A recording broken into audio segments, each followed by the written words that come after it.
Hello everyone, welcome to the lecture 1 on basic electrical engineering. इस lecture में हम electric potential, resistance, law of resistance और resistivity के बारे में विस्तार से समझेंगे। सोचिए आप पानी को एक टैंक के ऊपर उठा रहे हो। टैंक जितना ज्यादा ऊंचा होगा, पानी के पास उतनी ही ज्यादा एनर्जी होगी। इलेक्ट्रिक पोटेंशियल भी बिल्कुल इसी तरह काम करता है। किसी पॉइंट पर इलेक्ट्रिक पोटेंशियल का मतलब होता है इलेक्ट्रिक फील्ड में अपनी पोजीशन की वजह से यूनिट चार्ज के पास स्टोर्ड इलेक्ट्रिकल एनर्जी। ये बताता है कि एक यूनिट पॉजिटिव चार्ज को उस पॉइंट पर रखने के लिए कितना वर्क किया गया है। इलेक्ट्रिक पोटेंशियल का मतलब होता है work done per unit charge. जब एक पॉजिटिव टेस्ट चार्ज को इन्फिनिटी से किसी पॉइंट तक लाया जाता है। Unit volt V 1 volt is equal to 1 joule per coulomb. मतलब 1 कॉलम चार्ज को मूव करने में 1 जूल वर्क किया जाता है। वो इलेक्ट्रिक पोटेंशियल 1 वोल्ट होता है। वोल्टेज एक इलेक्ट्रिक सर्किट के दो पॉइंट्स के बीच का पोटेंशियल डिफरेंस होता है। ये पर यूनिट चार्ज एनर्जी को रिप्रेजेंट करता है, जो इलेक्ट्रिक करंट को फ्लो करने के लिए पुश करती है।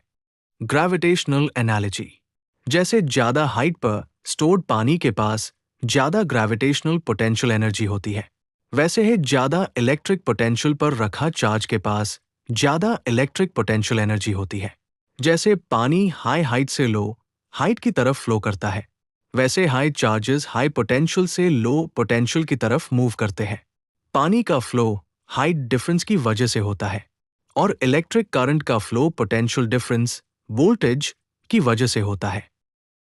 पॉइंट चार्ज का इलेक्ट्रिक पोटेंशियल, एक पॉइंट चार्ज की वजह से किसी पॉइंट पर इलेक्ट्रिक पोटेंशियल का फॉर्मूला होता है V is equal to KQR।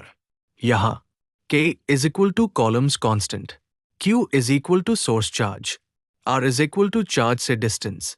इसका मतलब यह है कि जैसे जैसे डिस्टेंस बढ़ता है इलेक्ट्रिक पोटेंशियल कम होता जाता है। पोटेंशियल एनर्जी का फॉर्मूला होता है U is equal to QV। इसे ये पता चलता है कि किसी चार्ज की एनर्जी डिपेंड करती है चार्ज की वैल्यू Q पर और वो पॉइंट के इलेक्ट्रिक पोटेंशियल V पर। इसलिए इलेक्ट्रिक पोटेंशियल स्पेस की कंडीशन बताता है और पोटेंशियल एनर्जी ये बताती है कि वो स्पेस में चार्ज के पास कितनी एनर्जी है। रेजिस्टेंस क्या है? रेजिस्टेंस किसी मटेरियल की वो प्रॉपर्टी होती है जो वोल्टेज अप्लाई करने पर इलेक्ट्रिक करंट के फ्लो का विरोध अपोज करती है। जैब इलेक्ट्रॉन्स किसी कंडक्टर के थ्रू मूव करते हैं, वो एटम्स और आयन से टकराते हैं। इन टकराव की वजह से इलेक्ट्रॉन की स्पीड कम हो जाती है। इलेक्ट्रॉन के इस फ्लो के विरोध को हाई रेजिस्टेंस कहा जाता है। मैथमेटिकल डेफिनेशन ओम्स लॉ से R is equal to V by I, जहां पे R is equal to resistance, V is equal to voltage applied, I is equal to current flowing.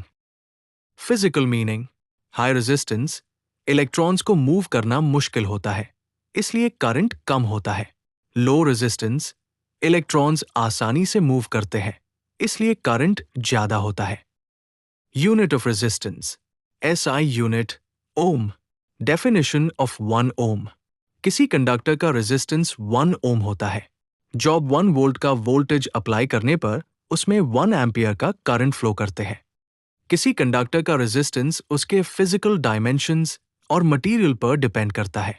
Law of resistance के according constant temperature पर conductor का resistance length के directly proportional होता है। लंबी wire is equal to ज्यादा collisions is equal to ज्यादा resistance. Cross sectional area के इनवर्सली प्रोपोर्शनल होता है। मोटी wire is equal to electrons के लिए ज्यादा स्पेस इज इक्वल टू कम resistance.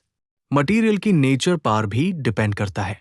Copper, silver low resistance, rubber, glass बहुत हाई रेजिस्टेंस। रेजिस्टिविटी एक मटेरियल प्रॉपर्टी है जो ये बताती है कि कोई मटेरियल इलेक्ट्रिक करंट के फ्लो का कितना ज्यादा विरोध करता है। ये लेंथ और एरिया पर डिपेंड नहीं करती, बल्कि सिर्फ मटेरियल की नेचर पर डिपेंड करती है। It is expressed by rho. Rho is equal to RA by L and unit is ohm metre. Good conductor, इसका रेजिस्टेंस बहुत कम होता है, इसलिए इलेक्ट्रिक करंट आसानी से फ्लो करता है। जैसे कॉपर, एल्यूमिनियम इंसुलेटर, इसका रेजिस्टेंस बहुत ज्यादा होता है, इसलिए ये इलेक्ट्रिक करंट के फ्लो का जोर से विरोध करता है, जैसे रबर, ग्लास। टेम्परेचर का रेजिस्टिविटी पर इफेक्ट। व्हेन टेम्परेचर चेंज होता है तो ये चीजें बदलती है। Atomic vibrations, lattice vibration, charge carriers के नंबर, इलेक्ट्रॉन्स और एटम्स के बीच कोलिशन फ्रीक्वेंसी। ये माइक्रोस्कोपिक चेंजेस इलेक्ट्रॉन्स के मूव करने की आसानी को बादल देते हैं, जिससे रेजिस्टिविटी चेंज होती है। Effect of temperature on different materials. A, metals. Temperature बढ़ने पर रेजिस्टिविटी बढ़ती है। रीजन, हायर टेम्परेचर एटम्स ज्यादा वाइब्रेट करते हैं। ज्यादा वाइब्रेशन, ज्यादा इलेक्ट्रॉन एटम कोलिशंस। ज्यादा कोलिशंस, इलेक्ट्रॉन ड्रिफ्ट वेलोसिटी कम होती है, इसलिए रेजिस्टिविटी इंक्रीज हो जाती है। सेमीकंडक्टर्स, टेम्परेचर बढ़ने पर रेजिस्टिविटी घट जाती है। रीजन, टेम्परेचर इंक्रीज होने से ज्यादा चार्ज कैरियर्स, इलेक्ट्रॉन्स और होल्स जनरेट होते हैं। कैरियर कॉन्सेंट्रेशन का इंक्रीज कोलिजन इफेक्ट पर डोमिनेट करता है। नेट इफेक्ट, कंडक्टिविटी इंक्रीज होती है, रेजिस्टिविटी डिक्रीज हो जाती है। Thanks for watching. Kindly like, share and subscribe.